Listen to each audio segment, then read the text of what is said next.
السلام عليكم ورحمه الله. باش تكون المونتاج ديالك عنده معنى وكيوصل واحد الفكره، خاص ضروري تقن واحد اللغه واللي هي لغه الكات وترانزيشنز، وتعرف كيفاش تنتقل من مشهد لمشهد في الوقت المناسب، وكيفاش تقن الريتم ديال التايم لاين باش تعبر على الستوري ديالك. معكم حسن امواج، وفي هذا الفيديو غادي نعرفوا 10 ديال الانواع ديال الكات وترانزيشنز اللي كتستخدموا في جميع انواع الافلام.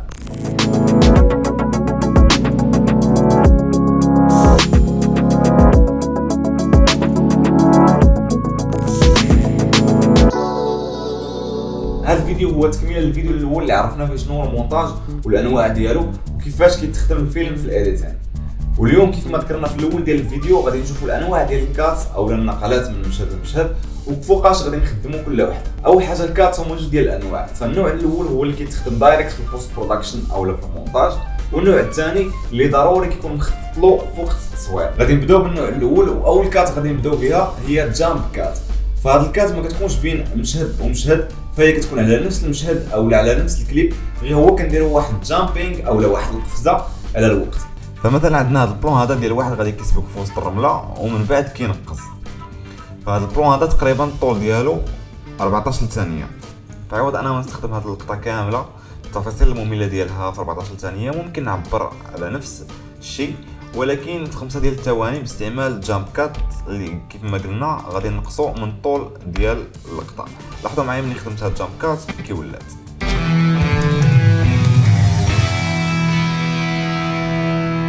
وهاد جامب كات كنشوفوها بزاف ديال الافلام بحال فيلم ريفولفر مثلا.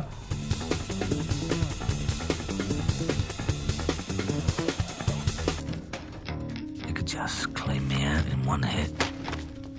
They want me to suffer. الكات رقم 2 سميتها كات اون اكشن.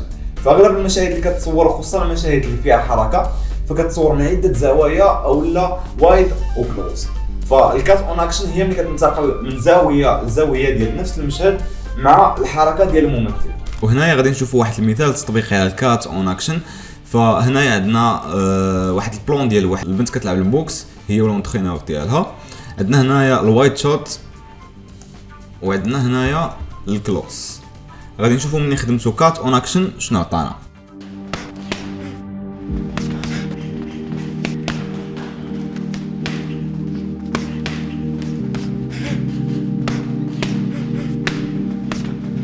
الا لاحظتي معايا ما حسيتيش بوقيته ديال الكات كيفاش وقعت. علاش؟ لحقاش الكات هنايا وقعت مع الاكشن.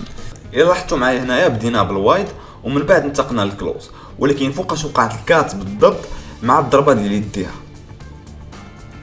ونفس الشيء في هذه الكات هذه اللي من بعد اللي ولينا رجعنا بها للوايد. وهاد الكات كنشوفوها بزاف في الافلام بحال مثلا حله ديال الباب، وخصوصا في اللقطات اللي كيكون فيهم اكشن.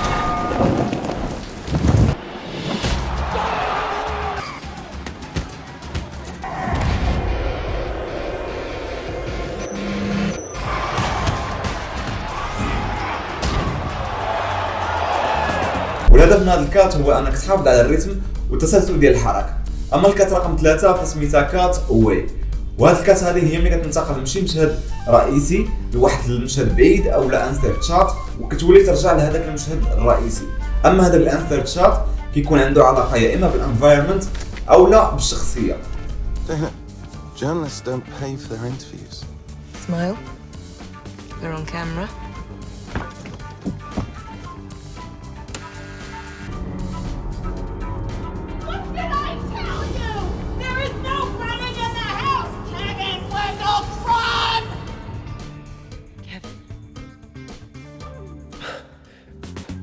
اما الكات رقم 4 فسميتها الكروس كاتين او لا الانتر كاتين، وهي ملي كتدمج واحد جوج ديال الاحداث واقعين في نفس الوقت ولكن في اماكن مختلفه. بحال فيلم دانكيرك، هذا الفيلم اللي فيه 3 ديال ستوري لاينز واقعين في نفس الوقت ولكن في اماكن مختلفه، عندك في الارض وفي الجو وفي وسط البحر. وهنا المخرج العظيم اللي هو كريستوفر نولان حاول يوظف هاد الانتر كاتين في كاع الاوقات اللي كيكون فيهم الكلايماكس ديال الفيلم.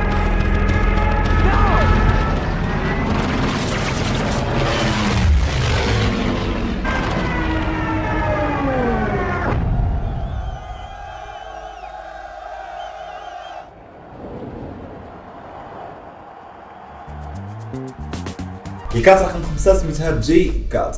فهاد الكات هي واحد سامبل كات، ولكن الاختلاف اللي كاين هنايا ماشي في الفيجوال، الاختلاف اللي كاين هو في الاوديو. ففي الجي كات الاوديو ديال المشهد الثاني اللي غادي ننتقلوا ليه كيسبق عاد كننتقلوا للمشهد الثاني.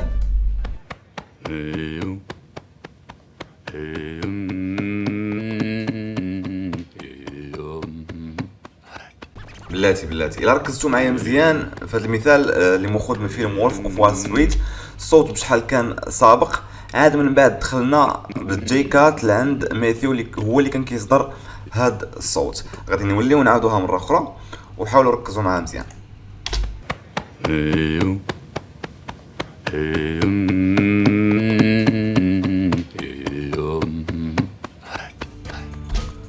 وهذه هي الجي كات، يعني كيكون الصوت سابق وكيهيئنا لهذيك ليماج اللي جايه. وعلاش تسمات الجي كات؟ لانه الشكل ديال الكات كيكون كيشبه الحرف جي.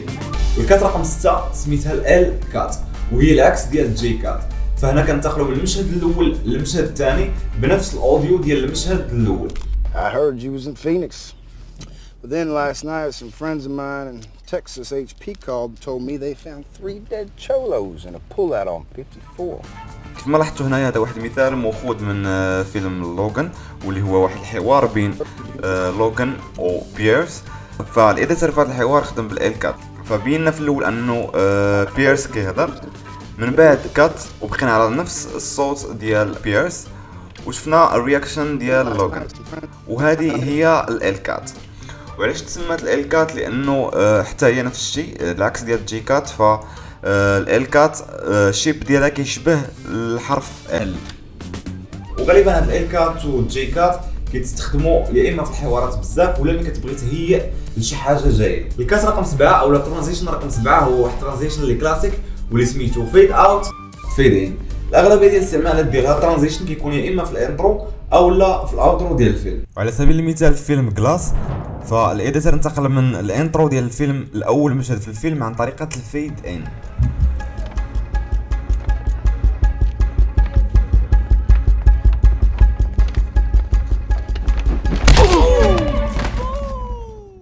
واحسن مثال بالنسبه للفيد اوت فهو فيلم ذا شيب اوف واتر. هذا الفيلم اللي كيسالي فيد اوت في الاخير ديال هذا الماستر بيس سين. Your presence fills my eyes with your love. It humbles my heart, for you are everywhere.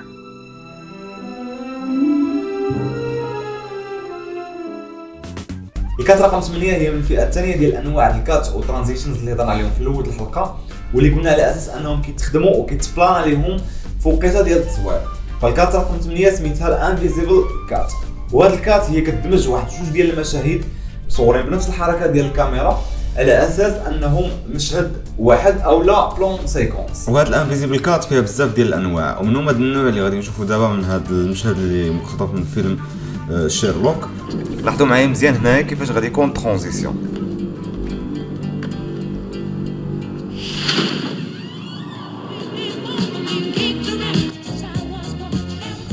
الترانزيسيون هنا يوقع مع الحركه ديال الكاميرا، وبما ان الكاميرا دازت من حدا واحد الاليمنت فبهذاك الاليمنت ندار هنا واحد الماسكينغ هو اللي خلانا ننتقلوا بواحد الطريقه سموث من بلون ا لبلون بي. وهاد الترانزيسيون كيتسمى الباس باي افكت، انك كتستعمل شي حاجه دازت من حدا الكاميرا وهي اللي كتنقلك من بلون ا لبلون بي. والطريقه اللي كيتخدم بها الترانزيسيون هذا عن طريقه الماسكينغ.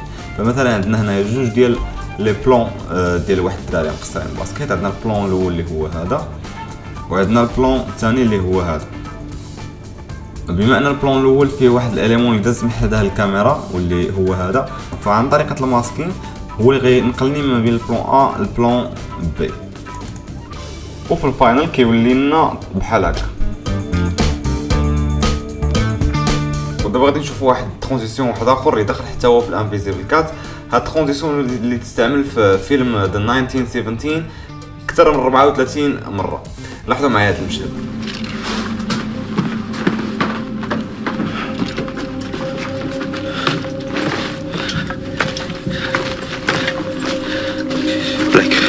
هذا المشهد كيوهمك على انه بلون سيكونس او لا وان شوت، ولكن في الحقيقه هو لا. فجوج ديال اللقطات كل واحد فيهم مصور في لوكيشن بوحدو. حتى الا شفتي في البيهايند سين ديال الفيلم غتلقى هذا المشهد الاول مصور في استوديو اصلا، وهذا في لوكيشن بوحدو.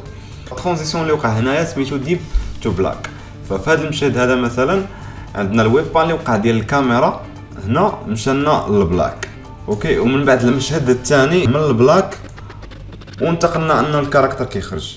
فالكات فين وقع من البلاك للبلاك. الكات رقم 9 سميتها ذا ماتش كات.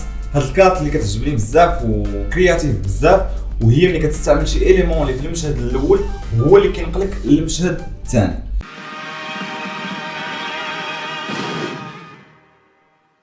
Come on guys, let's get to work. Yeah.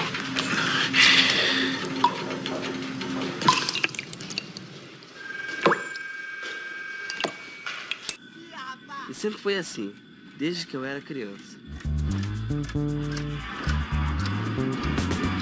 الكات رقم 10 هي واحد الكات اللي ترند في هاد الوقيته واللي كنشوفوها بكاع الفيديوهات ديال البيرولز او لا سينماتيك فيديوز، واللي سميتها كاميرا موفمنت كات. هاد الكات اللي تقريبا كتشبه الانفيزيبل كات، غير هو في الانفيزيبل كات كنحاولوا ندمجوا بين جوج ديال المشاهد على اساس انهم مشهد واحد او لا بلون سيكونس. اما في الكاميرا موفمنت كات هي كندمجوا بين جوج ديال المشاهد مصورين بنفس الحركه ديال الكاميرا، ولكن كنبينوا انه انتقلنا من المشهد الاول للمشهد الثاني بواحد الكات اللي سموث. هذا ما كان بخصوص الفيديو ديال اليوم اللي شفنا فيه 10 ديال الانواع ديال الكات والترانزيشنز. كنتمنى يكون عجبكم هذا المحتوى. واحد الحاجه مهمه بزاف الناس كيسولوني على كيفاش نتعلم ادوب بريمير وكيفاش ندير المونتاج. فاذا بغيتي تتعلم الادوب بريمير وتعلم كيفاش دير المونتاج من A0 فكنصحك بالفيديو ديال واحد الدري اللي سميتو توفيق الحياني واللي شرح فيه بالحرف وبالدارجه الادوب بريمير فروم A to Z. غادي نخلي لكم اللينك ديال لا فيديو لتحت. فهاد لا فورماسيون غادي نتعلموا بزاف ديال الحوايج اللي منها لي باز ديال المونتاج، كيفاش اننا نلقاو ورك سبيس ديالنا وكيفاش اننا نديروا لي زيفي فيديو اي بيان سور الكولر كوريكشن اند الكولر جريدين. كيف ما ديما الى عجبكم هذا المحتوى ما عليكم الا تدعموني بلايك وتابوناو في لاشين وتبارطاجيو مع صحابكم اللي تعمل الفائده. نتلاقاو في الفيديو الجاي ان شاء الله.